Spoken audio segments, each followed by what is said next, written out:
Quand on investit dans l'or, en général, c'est pour se protéger. Mais la vraie question, c'est comment être certain que cette protection est vraiment à toute épreuve. Eh bien, la clé, elle se trouve dans un concept assez fondamental qu'on va explorer ensemble, la propriété directe.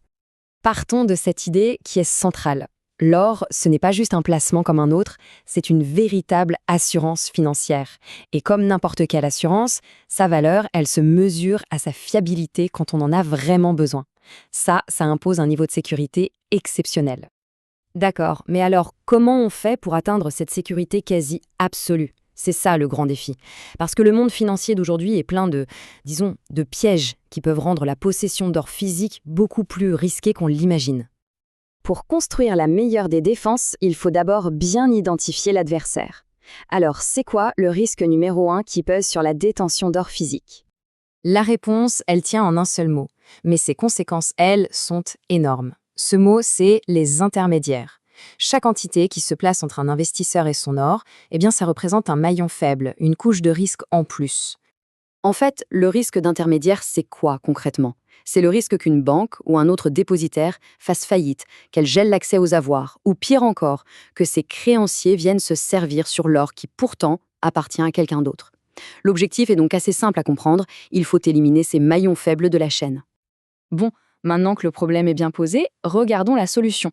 Il existe une méthode de stockage qui a été pensée, justement, pour neutraliser ce risque d'intermédiaire directement à la source.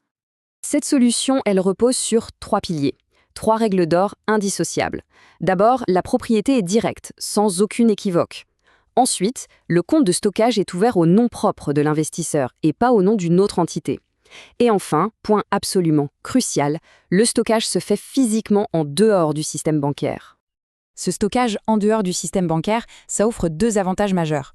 Le premier, c'est une protection évidente contre l'instabilité du secteur financier lui-même. Et le second, c'est que ces coffres sont très souvent placés en zone franche, ce qui, au passage, simplifie énormément les transactions internationales sans friction fiscale. La force de cette solution, elle est aussi géographique. Le fait de pouvoir répartir ses actifs dans des coffres situés dans des pôles financiers stables, comme Zurich, Toronto ou encore Singapour, ça ajoute une couche de protection essentielle contre les risques politiques ou les crises locales. Mais au bout du compte, quel est l'avantage concret pour le propriétaire de cet or? Qu'est-ce que cette structure change vraiment dans les faits? Le résultat de tout ça est en fait très simple et très puissant. L'investisseur n'est pas juste le détenteur d'un bout de papier ou un créancier, non, il est le propriétaire exclusif de ces métaux précieux. Et le point essentiel ici, c'est qu'aucun tiers ne peut venir réclamer cet or. Il n'est même pas inscrit au bilan de la société qui le stocke. Légalement, il n'appartient qu'à une seule personne, son propriétaire. C'est tout simplement la forme de détention la plus sûre qui puisse exister. Et attention, cette propriété exclusive, ce n'est pas juste de la théorie, elle donne des droits bien réels. Le propriétaire peut, s'il le souhaite, se rendre physiquement au coffre pour inspecter son or, ou même pour le retirer, que ce soit en partie ou en totalité. C'est ça, la preuve ultime du contrôle direct. Au final, la question qui se pose est assez simple. Pour que l'or joue véritablement son rôle d'assurance ultime, est-ce que la possession directe, sans aucun intermédiaire et avec un contrôle total, n'est pas, en fin de compte, la seule et unique clé? C'est la question fondamentale qu'il faut se poser.